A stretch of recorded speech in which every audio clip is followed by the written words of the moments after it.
Une des raisons pour lesquelles ça prend aussi bien dans les entreprises, c'est que les collaborateurs ont envie de le mettre en place parce que c'est un levier pour eux de sens. Ils ont le sentiment qu'ils réalignent l'impact de leur entreprise, quelle qu'elle soit, qu'elle soit dans le bâtiment, dans l'édition, que sais-je. Et donc ouais, c'est un levier ultra puissant. Bonjour et bienvenue dans ce nouvel épisode de Quel est ton levier? Aujourd'hui, j'ai le plaisir d'accueillir Georges, qui a cofondé l'entreprise Captain Cause avec Frédéric Mazella. Georges nous explique comment il a réussi à relier des sujets sociétaux et environnementaux avec le budget marketing des entreprises. Ils ont levé plus de 4 millions d'euros et aujourd'hui explorent de nombreux cas d'usage très intéressants. Je vous laisse découvrir l'épisode tout de suite.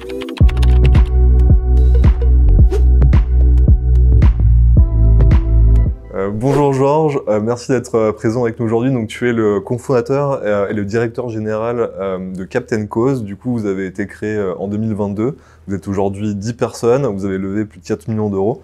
Et vous êtes sur un marché qui est assez innovant. En fait, vous approchez un marché existant mais de manière assez innovante. Est-ce que tu peux commencer par te présenter et présenter Captain Cause? Oui, merci beaucoup de l'invitation. C'est vrai qu'on est sur un marché nouveau puisqu'on est on est à la fois une solution de mécénat, on rend participatif le mécénat, et d'un autre côté, on est aussi une solution d'engagement, marketing communautaire, donc on mixe les deux. Et donc pour revenir un petit peu sur d'où je viens, moi j'ai un parcours à la fois dans la tech, donc j'ai travaillé notamment pour le mouvement France Digital et comme bras droit de Fred Mazella, donc qui a fondé Blablacar. Et à côté de ça, j'ai aussi travaillé dans un certain nombre d'associations, notamment dans la sensibilisation écologique, c'est un sujet auquel je suis très sensible. Et donc j'ai notamment travaillé pour le mouvement des fresques, les fresques du climat, les fresques du numérique, qui sont des ateliers de sensibilisation à l'impact écologique. Et donc j'avais cette double influence moi dans mon parcours. Et c'est à ce moment-là où, en travaillant avec Frédéric pendant un certain temps, on a cherché des nouvelles idées de projets qu'on pourrait mener ensemble, qui auraient deux ingrédients. D'abord, l'ingrédient technologique, c'est-à-dire la technologie, ça fait gagner des enjeux, ça fait gagner en termes d'échelle, en termes d'impact. Et cette technologie, on voulait la mettre au service de l'accélération de la transition, parce qu'on se rendait compte qu'en termes de financement, on n'y est pas du tout pour ce qui est de financer la transition sociale et écologique. C'est pas qu'on est à 1 ou 2 ordres de grandeur en dessous, on est à l'ordre de grandeur 100 en dessous. Et donc, il faut vraiment, on s'est donné comme priorité comment on peut débloquer des nouvelles sources de financement pour financer cette transition. Donc, suite à ça, on a regardé nos poches, on s'est dit, c'est pas là qu'on va la trouver, la financer, cette transition. Et donc, on s'est intéressé à ce qui était critique pour une entreprise. Et ce qui est critique pour une entreprise, ça va être d'à la fois attirer et fidéliser ses clients. Hein, je t'apprends rien. Et donc, c'est là où on s'est intéressé à ces budgets marketing. Et on s'est rendu compte que c'était des poches énormes et que c'était pas étonnant que la plupart des GAFAM précisément soient géants parce qu'ils se sont aussi adressés à ces budgets-là. Et donc on s'est dit que l'idée de Captain Cause, ça pourrait être de contribuer à rediriger une partie de ces budgets marketing vers des causes. Et en proposant comme valeur pour les entreprises d'à la fois déchiffrer le monde associatif, qui est assez nébuleux pour beaucoup d'entreprises et dans lequel elles n'ont pas confiance, mais aussi de leur permettre d'engager leur communauté dans cette action, donc de contribuer à maintenir ce lien de fidélisation, d'acquisition, parce qu'on va aller demander à notre communauté les causes que chacun veut voir soutenues, on va les impliquer dans le suivi des causes, on va leur donner des nouvelles. Donc cette idée, elle est venue en travaillant avec Frédéric et donc on a finalement lancé début 2022 Captain Cause. Merci beaucoup pour cette présentation et je voulais revenir un petit peu juste avant de recreuser dans Captain Cause et votre modèle exact, c'est sur la partie transition écologique et sociale. J'ai l'impression, moi je suis assez fasciné parce que je vois qu'en France on est relativement en avance sur ces sujets-là. J'ai l'impression, en tout cas pas en termes d'investissement, mais en termes je pense de reconnaissance et j'ai été aux US récemment, à part les grosses boîtes, tu vois, qui parlent de net carbone, etc. On est quand même très très loin on va dire, de la prise de conscience globale. Toi, comment c'est venu comment t'en es venu aussi à te diriger sur ce secteur qui t'est cher et réfléchir. Et c'est vrai qu'on est en France, on est assez, alors on va dire qu'on est en avance, mais dans une classe de retardataires Donc on est en retard, mais on est les premiers en retard. Donc c'est pas mal. Mais on a beaucoup de fleurons français qui sont sur ces sujets-là. Enfin, on pense à Back Market sur le reconditionné, EcoVadis sur la notation ESG. Donc on a une sensibilité française sur ces sujets environnementaux et sociaux, c'est clair. Moi, c'est venu comment? Quand j'étais en école de commerce, je me suis orienté vers du droit des affaires. Et donc, j'ai voulu devenir avocat. J'ai passé le barreau de Paris. J'ai été pris, j'ai fait des stages en cabinet d'avocat. Et c'est là où je me suis rendu compte que j'ai été confronté à une grave crise de sens. Parce que j'étais vraiment pas touché par les sujets pour lesquels je travaillais, qui étaient des sujets en droit de la concurrence. Et donc, c'est là où ça a déclenché je me suis dit, je suis parti à la recherche plus de ce qui me touchait, de ce qui me motivait. Avec mon meilleur ami, on a donc lancé un projet qui s'appelait Destination Tout Plaqué. Et l'idée, c'était de partir des rêves d'évasion que chacun a lorsque, par exemple, on a un bullshit job à la défense et qu'on se dit, j'en ai marre de mon job, j'ai envie d'aller faire quelque chose qui a du sens. Et souvent, les gens disent, j'ai envie d'apprendre la méditation, ou d'aller sauver les alpagas ou les éléphants, etc. Donc, on a pris tous ces rêves d'évasion au mot et on a décidé pendant 6 mois d'aller vivre ces six grands rêves d'évasion comme celui-ci. Donc, de découvrir la méditation dans un temple Vipassana, d'aller élever au Pérou des éleveurs d'alpagas. Et donc, ça a été une expérience de 6 mois hyper forte qui partait d'une intention de recherche de sens au travail et qui allait au contact d'expériences qui, soi-disant, faisaient rêver. Ça a été des super belles rencontres, mais surtout, en fait, ce à quoi ça m'a confronté aux impacts déjà bien concrets du dérèglement climatique partout dans le monde. Donc, c'était un voyage qui n'était pas du tout exemplaire dans son empreinte, parce que finalement, on avait pris beaucoup l'avion et c'était pas un sujet pour moi à cette époque-là. Mais en fait, ça nous a montré que au Pérou, il y avait déjà des pluies qui étaient totalement déréglées par rapport à avant, au Népal, le plastique dans la montagne, c'était déjà partout. Et donc, le fait d'appréhender ça de manière sensible, ça m'a beaucoup marqué. Et à mon retour, je savais que j'avais trouvé le principal sujet qui me motiverait pour les années à venir. C'est celui de se dire comment on peut apporter davantage de solutions, parce que j'ai senti une forme d'urgence et donc ça m'a mis au cœur une envie farouche d'agir sur ces sujets de transition. Mais tu sais, par exemple, il y a 10 ans à peu près, c'était, je sais pas, carrière en banque d'affaires. Ouais. Et en fait, ces sujets-là, c'était d'abord comment je gagne plus d'argent, par exemple. Est-ce que tu penses que maintenant, je sais pas, il y a un meilleur lien qui est fait entre les investissements de temps et d'argent, comment dire, la rentabilité économique d'un projet en fait environnemental et social, maintenant il est compris, en fait on sait que ça passera. Ouais. Ce que je veux dire, c'est que c'est une bonne décision d'investissement. Oui. Là où avant on prenait pas en compte ces externalités, donc on pensait que je sais pas, que c'était Ah oui, c'est clair, c'est-à-dire que c'est devenu de quelque chose d'anecdotique, d'une petite ligne, à quelque chose où en fait si un projet n'intègre pas cette composante, il est probable que à la fois les réglementations d'ici 5 à 10 ans, mais aussi les attentes des clients, des consommateurs, vont faire en sorte que ce projet ne sera pas viable et que même il aura peut-être du mal à attirer des personnes qui seront motivées pour le créer. Là, c'est un truc hyper fort qu'on voit même avec Captain Cause.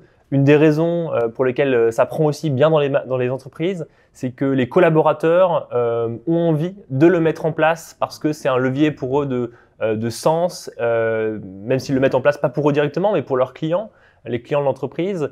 Ça fait un projet riche de sens et ils ont le sentiment qu'ils réalignent l'impact de leur entreprise, quelle qu'elle soit, qu'elle soit dans le bâtiment, dans l'édition, que sais-je. Et donc c'est un levier ultra puissant. En fait, là, l'élément dont tu parles, c'est que finalement, il y a un problème parfois de désalignement entre les convictions personnelles et les convictions professionnelles.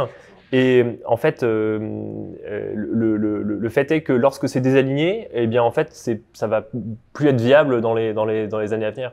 Ouais, et moins rentable, même moins rentable, c'est-à-dire qu'en fait, si maintenant t'es pas aligné avec tes stakeholders, ouais. Quels qu'ils soient, en fait, finalement, ils vont pas venir consommer chez toi, ils vont pas venir travailler avec toi, etc. Alors c'est pour ça que ça va devenir rationnel économiquement d'intégrer ça. Et c'est de toute façon ce qui est souhaitable. Alors après, on voit quand même des cas où, là, on a tous vu les images de Shein qui a ouvert une boutique temporaire à Paris. Oui. Et en fait, beaucoup s'effrayaient de se dire « Ah, mais en fait, il y a vraiment beaucoup de gens qui aiment bien ce modèle ». Et de fait, et donc il y a des sujets où en fait, il va quand même falloir qu'il y ait des normes, que l'Europe se dise qu'on ne veut pas forcément vendre en France ou en Europe des produits qui sont fabriqués dans telle ou telle condition qui ne correspondent pas à un droit du travail qu'on a envie. Donc il y a quand même des cas où il reste des clients parce que il y a des avantages tellement énormes en termes de coûts. Pas cher.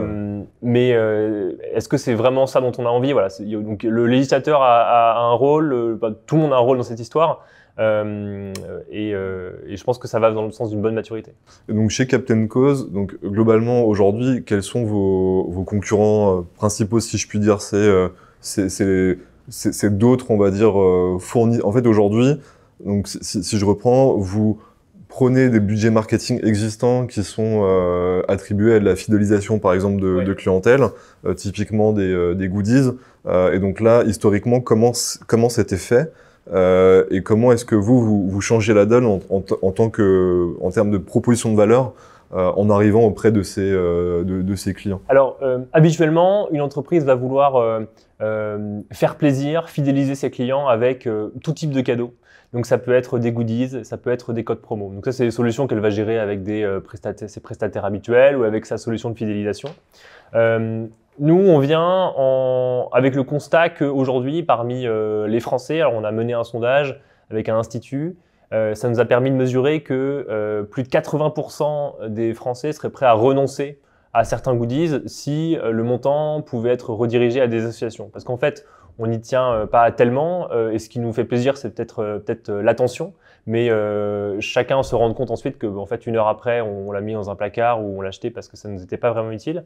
Donc, il y a ce constat-là que les entreprises ont recours à des mécanismes de fidélisation parce que c'est critique de continuer à garder proche de soi ses clients. Et nous, on va leur proposer une alternative qui va donc être plus responsable, parfois beaucoup plus simple et efficace parce qu'il n'y a pas de mailing postal. C'est une solution qui est 100% logicielle. Il suffit d'avoir les emails ou même simplement ses réseaux sociaux.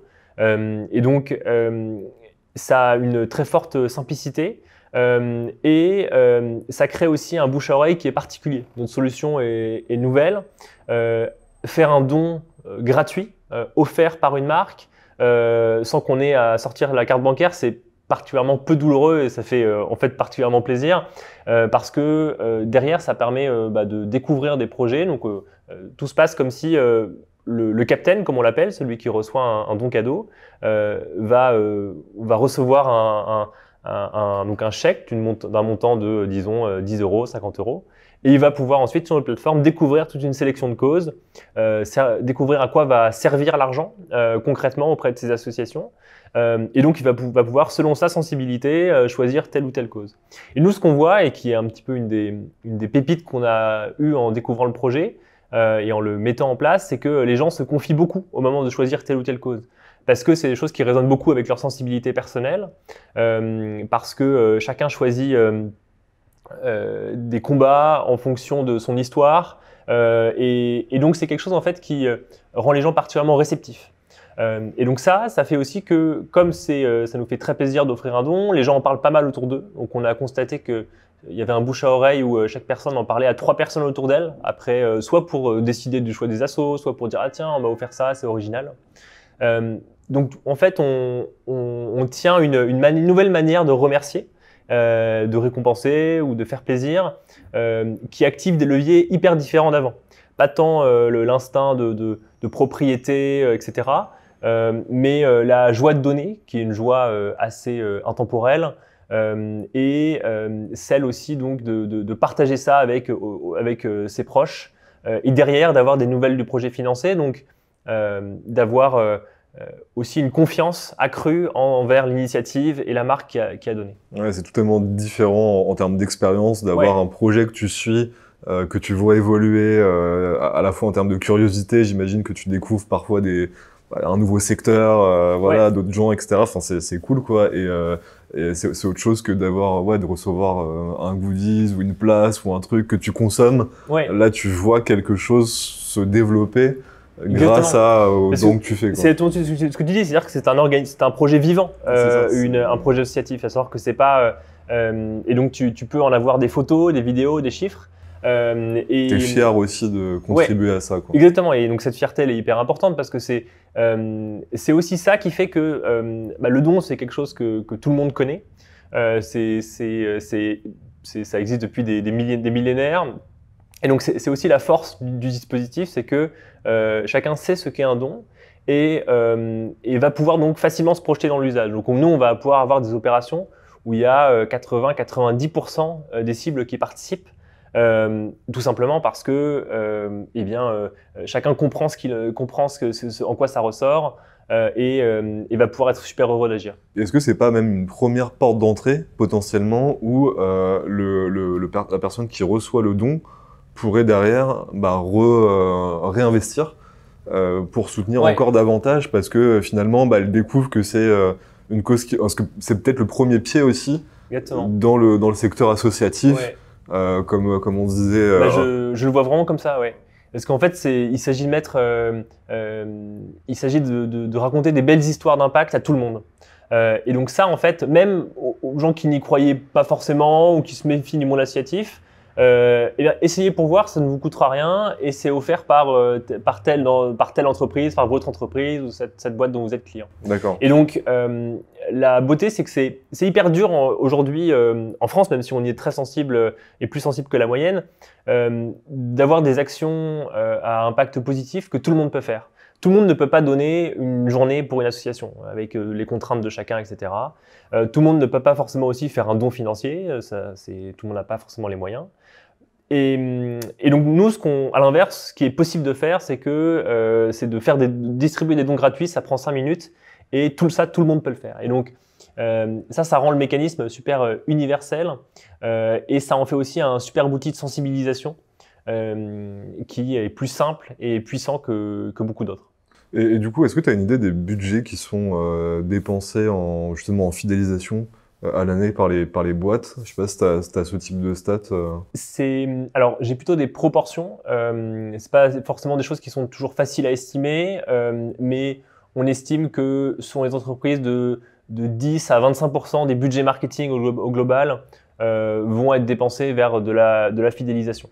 Donc c'est pas une majorité, mais là dans la situation actuelle, les entreprises se rendent compte aussi que c'est clé en fait de garder le contact de leur clientèle, notamment parce que c'est coûteux de devoir les reconquérir en permanence sur Facebook avec des social ads, etc. Je suis bien placé pour le savoir. Oui, c'est un effort qui est important et difficile à maintenir dans la durée. Donc d'où l'enjeu, peu à peu de rester proche d'eux via leurs propres canaux, les propres canaux d'une marque, et de savoir rester mémorables différemment. Rester mémorable parce que on se souvient des valeurs, on se souvient de ce que la marque nous a fait, etc. Non, et puis en plus, je pense, comme tu disais, à la facilité de mise en place, c'est-à-dire que au lieu de prendre l'adresse, vérifier avec un livreur qui est livré, etc., là, c'est l'email. Tu reçois ton don et je veux dire c'est du digital, donc en fait tu peux le délivrer très rapidement finalement. C'est ça, exactement. Et c'est ce que par exemple il y a quelques semaines on a fait une super opération avec la marque de cosmétiques naturels Respire. Et donc au moment de la semaine de la Terre en avril, ils ont décidé d'impliquer tous les acheteurs et les acheteuses de cette semaine en leur permettant de distribuer un don cadeau. Donc ils ont mis un budget de mécénat de plusieurs milliers d'euros pour 3 associations, notamment sur le sujet des océans, parce qu'ils lançaient un nouveau produit justement qui était un produit solaire, et donc c'était pertinent pour eux. Il y avait le fait que cette cause était pertinente par rapport à leurs produits. Et ils ont impliqué les milliers de clients qu'ils ont eu à ce moment-là. Et donc on a eu des retours ultra positifs et ça s'est intégré en quelques clics à la solution Respire. Et donc pour eux, c'était un nouveau levier de fidélisation aussi, par le sens, qui leur permettait aussi de matérialiser leur engagement et de ne pas le faire en version top-down. Nous, on a décidé de faire ça, etc., ce qui serait au mieux un email. Mais donc d'impliquer, on a eu des centaines de participants et il y en a un tiers même qui a mis un mot, dit pourquoi ils avaient choisi telle ou telle cause, etc. Donc hyper intéressant comme ça crée une logique un peu communautaire.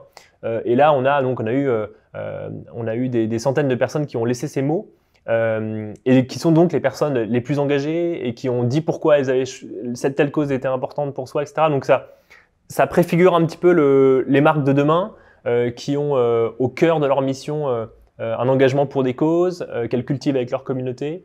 Voilà. En plus, ça te fait du contenu aussi derrière. Là, tu es dans un cas d'usage hyper intéressant, porté sur un réseau de distribution, si je comprends bien, déjà existant. Ouais.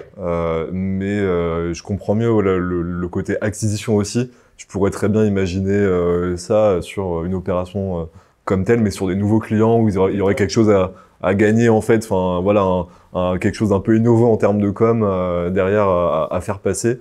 Et c'est vrai que ça aligne en fait un peu tout le monde sur une cause qui est chère à l'entreprise. D'un côté, enfin en tout cas, non, parce que c'est pas l'entreprise qui choisit comme c'est, mais c'est sur un. Ouais, l'entreprise fait une présélection. Donc il y a quand même une présélection, c'est ça. Et donc, mais c'est vrai que c'est un modèle gagnant-gagnant-gagnant puisque alors on déverrouille des budgets de dons supplémentaires pour les assos. Pour les entreprises, ça leur permet de se rapprocher de leur communauté tout en soutenant des causes, ce qui est quand même quelque chose d'attendu au XXIe siècle. Et pour les participants, ça leur fait l'opportunité d'agir sans frais. Et donc, ouais, on a un modèle qui en fait correspond peut-être à nous ce qu'on pense, à une nouvelle manière, à une nouvelle vision de l'entreprise au XXIe siècle. L'entreprise, il y a eu le modèle de l'entreprise à la Friedman, où le seul but de l'entreprise, c'est de faire du profit. Alors, il y a quelques réformes, on va dire, et quelques critiques de ce modèle. Et l'idée, c'est de se dire, bah non, l'entreprise, elle fait du profit parce qu'elle doit en faire, bien sûr, mais elle doit aussi tenir compte de ses stakeholders, de sa communauté de parties prenantes. Et donc, pour ça, elle doit aussi, peut-être, dans son cœur de mission, aussi intégrer sa contribution au monde extérieur et donc se soucier de causes importantes pour le monde. Et donc, nous, on a, par exemple, vu l'exemple de Patagonia, qui a annoncé que je ne sais pas si tu as vu ça à l'automne. Si, le fondateur Yvon Chouinard de Patagonia a annoncé que tous les bénéfices en fait seraient reversés à une fondation pour la nature. Et on va voir de plus en plus ce genre de modèle régénératif où 1%, 5%, 10% en fait des profits chaque année vont à des causes sur l'écologie et le social. Je pense que, ma vision de ça, c'est que c'est vrai que tu vois parfois des fortunes qui sont amassées et qui sont derrière. Alors pas toujours, mais redonner aussi. T'as quand même beaucoup ce modèle c'est vrai. de succession finalement. Quelqu'un monte un empire pour derrière, le redonner ou faire du mécénat, etc. Mais en fait, c'est vrai que ce serait bien que ce soit fait dès le départ, en fait, et intégré dès le départ, plutôt que d'avoir cette décorrélation entre les deux, en fait. C'est vrai qu'on a ce modèle très américain en tête. Je pense que tu as celui-là en tête, de dire voilà, je deviens milliardaire et puis après je monte ma méga fondation, etc. C'est ça, exactement. En fait, c'est possible dès le départ. Alors peut-être pas de tout donner dès le départ, mais dès le départ d'intégrer cette composante. Ouais, tout à fait. Parce que c'est pas évident en fait. En fait, c'est très compliqué d'ailleurs d'investir dans les bonnes causes, de choisir les bons projets, de les suivre, etc. Enfin, c'est une vraie expertise. Donc c'est vrai que de l'intégrer dès le début permet de s'améliorer et de le faire de mieux en mieux, je pense. Oui. Je voulais revenir, toi, sur ton acquisition client aussi. Aujourd'hui, du coup, tu adresses des directions marketing directement ou des directions générales aussi Les deux. Alors, on a plusieurs personas. Ça va être des responsables, directeurs, directrices marketing, parfois donc des directions générales lorsqu'on a les contacts, ou des responsables RH aussi, qui vont être en charge de certains budgets goodies lorsqu'il s'agit de cas d'usage interne. Okay. Et donc, il s'agit essentiellement donc, de ces cibles marketing. Jusqu'ici, nous, on a fait des gros efforts LinkedIn parce qu'on s'est rendu compte que c'était quand même, ça avait un reach presque magique aujourd'hui, surtout lorsqu'on a un projet comme le nôtre qui a du contenu et sur lequel on peut accrocher, on peut intéresser. Donc on a mis pas mal d'efforts là-dessus. Sur de l'outbound un peu, sur de la pub ou sur une partie pas mal de contenu, de posts qu'on a pu faire nous-mêmes. Je vais te donner un autre exemple. On a lancé aussi en janvier avec BFM Business une mini-série qui s'appelle La Mission, parce qu'on est une entreprise à mission et qu'on a envie justement de fédérer tout le monde derrière cette mission. Et l'objectif de ce contenu, c'était de dévoiler les coulisses de notre startup à impact. Et donc, on a le premier épisode qui est sorti, on a le deuxième épisode qui est en train d'être tourné. Et donc, l'idée, c'est d'embarquer un maximum de personnes dans cette aventure communautaire. Et donc ça, c'est le type de contenu aussi qui permet à chacun de découvrir le projet de l'intérieur. Donc on a mis un vrai effort là-dessus. Et l'autre levier intéressant qu'on a pu voir, c'est que eh bien, lorsqu'une entreprise nous fait confiance, eh bien, elle va impliquer ses différents partenaires. Un directeur général va contacter ses 50 ou 100 meilleurs clients pour les remercier au moment des votes début d'année, par exemple. Et donc, nos clients sont nos meilleurs ambassadeurs. Aussi parce que très simplement ça permet de toucher au cœur même du fonctionnement du produit 50 ou 100 autres décideurs, décideuses. C'est vrai, ça ouais. En fait j'avais pas pensé à ça, mais tu as un produit viral quasiment. Exactement, ouais, c'est ça. Et donc on a eu, tu vois, on a eu une centaine d'opérations au moment des fêtes de fin d'année. Et en fait ça nous a permis de toucher des milliers de personnes où un certain nombre nous ont fait signe. Nous dit ah je viens de découvrir ça, votre solution ça peut être intéressant. Ou plus tard, lorsqu'on leur reparle, ils nous disent « Ah, mais je vous connais, vous !» Et c'est toujours mieux de reparler à quelqu'un qui vous a déjà aperçu quelque part plutôt que d'arriver sans contexte. Et utiliser notre produit, c'est la meilleure manière de se projeter dans son usage. Donc voilà, c'est pour ça que on a été très concentré sur ces premières opérations pour qu'en fait, ce soient nos meilleurs porte-parole.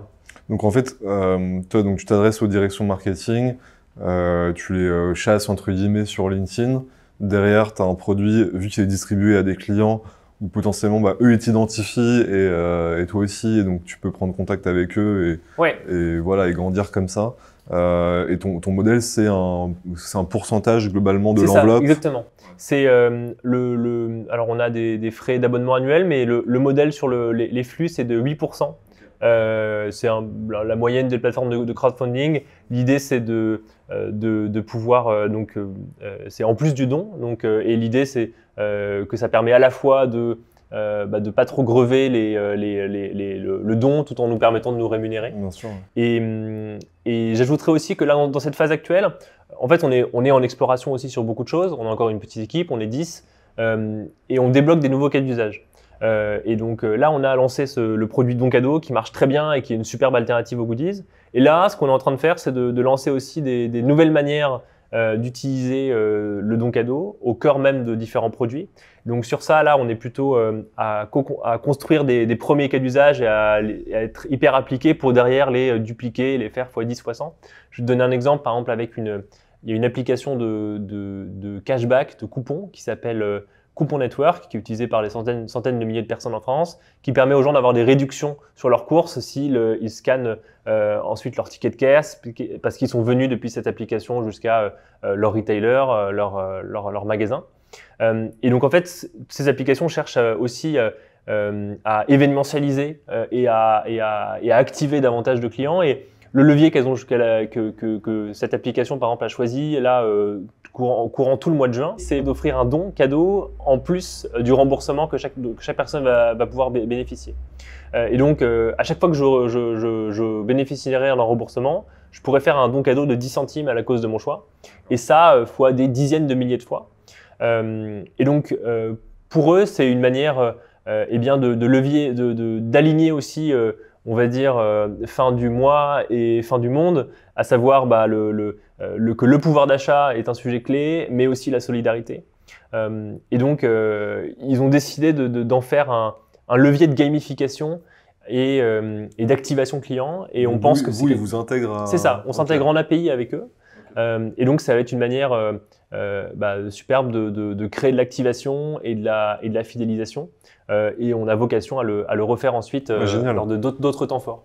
Et donc ça, en fait, je te laisse imaginer le nombre de produits en fait, qui existent où tu pourrais être récompensé par des petits dons à chaque fois que tu utilises un service. Donc c'est une manière de créer de la réactivation, de la motivation. En fait, toi, tu pourrais concrètement, ce que tu es en train de dire, c'est que tu pourrais t'intégrer à n'importe quel flux e-commerce. Exactement. En checkout.